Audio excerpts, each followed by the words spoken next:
Hi guys, welcome back to photography. Today we're going to be talking about ISO.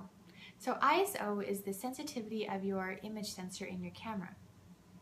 There are three main controls that control the light that comes into your camera. There is shutter speed, aperture, and ISO. So when are you going to want to use ISO? So you're going to want to use and lower or raise ISO in low light conditions or in very bright conditions. For example, if you're at a basketball game and you're indoors and there's not too much natural light, it's not dim, but it's not, daylight. And you don't want to use your flash because your flash isn't going to reach the basketball players anyway because you're way far away. You're going to want to raise your ISO. Your flash won't go off, but the light coming to your camera is going to be a lot greater because your camera sensor is a lot more sensitive to the light coming in. Another time you're going to want to use the raise your ISO is if you're at a play and you don't want to use flash. For example, again, maybe at a wedding ceremony. If you use flash, it's going to be much too distracting, so you just raise your ISO and it lets your picture have a good exposure. Okay, so we're going to go into your manual real quick and find out where ISO is on your own camera. Okay, ISO speed, mine is on page 63, so go ahead and find it in your own manual so you can identify it on your own camera. 63 here. And there are more options and page numbers that ISO is going to be explained in your manual. There's going to be maybe perhaps 4 other pages, so go ahead and read those too, but right now we're just going to identify where it's at on your camera. Okay, so here we go. Oh, I'm on custom white balance, 63. Setting your ISO speed. Here we go. I'm going to show you how to do it right now. So if you grab your camera, turn it on, you'll notice that there's going to be a button that says ISO. Mine is right here. So go ahead and push that, and there's going to be a dial that controls your ISO number. So if you turn the dial, mine is just on the top here, your ISO is going to go up and up and up, or down, depending. When you go all the way down, it'll take you to automatic, and it'll just automatically set to whatever the camera feels like the light it needs. Okay, so this camera goes up to 3200. ISO numbers can go clear up to like 25,000.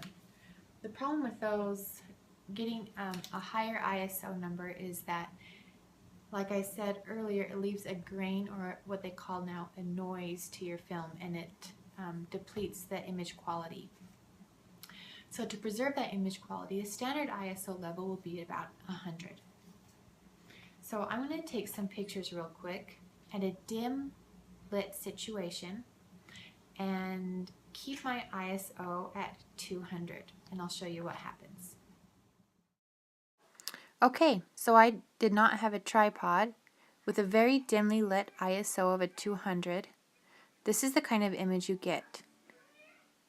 Your shutter speed slows down to let more light in because the ISO isn't high enough, and you get a blurred image.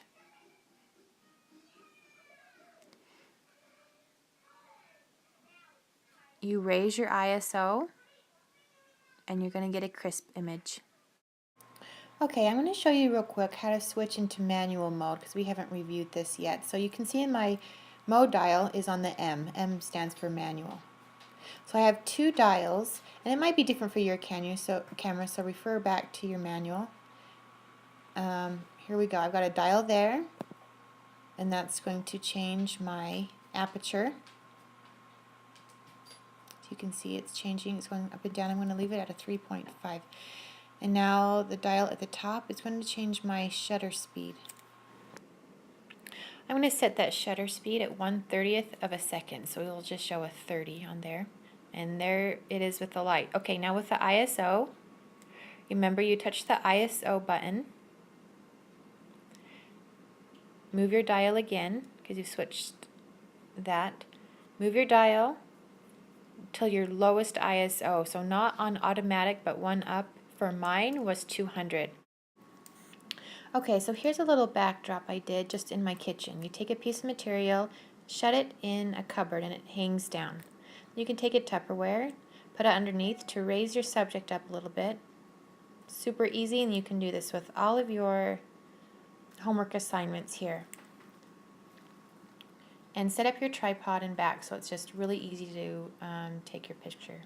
Okay, here's the first picture. Remember that my aperture is set at a 3.5 or your lowest setting. And then the shutter speed is taken at 1/30th of a second. So you'll have a 30 in your LCD screen. So this is a correct exposure. So in the backdrop you can see lights and darks, a really good contrast. In the duck you can see all the nice colors there. This was taken at 1000 for the ISO with the same settings of the aperture of 3.5 and the shutter speed of 1/30th of a second. The colors are beginning to be washed out, and your dark, like the dark feathers, are getting lighter. Okay, this is an ISO of a 3200. That's the highest my camera would go. Yours will be different or the same depending on what you have. So as you can see, you can change the ISO setting and get different image quality pictures. So you could see that the 3200 was way too bright. You saw the flashing lights. That just tells you it's just way too overexposed. You have the, we did the 1000 and that was still too bright, and then the 200, which seemed just about right. That's the lowest mine goes before it goes to automatic. So we're going to talk about your assignments. So I would like you to explore your ISO settings as well. So you are going to have to go in manual mode. Now I haven't taught you too much about manual mode, but I've shown you how to do it on that little example. So on your first picture, go ahead and get a piece of material, hang it from something for a nice backdrop. Take pictures in an area that has a lot of natural light. So that's not an issue either. Set your aperture to 3.5 or the lowest your lens has, that's fine, and your shutter speed to 1/30th of a second. So when you do it on manual, it stays in those modes. We're going to move off of the program mode because that automatically set the right exposures, and we don't want the correct exposures. I want you to see the difference the ISO makes on your images. Okay, go ahead and take 5 different items and change your ISO levels.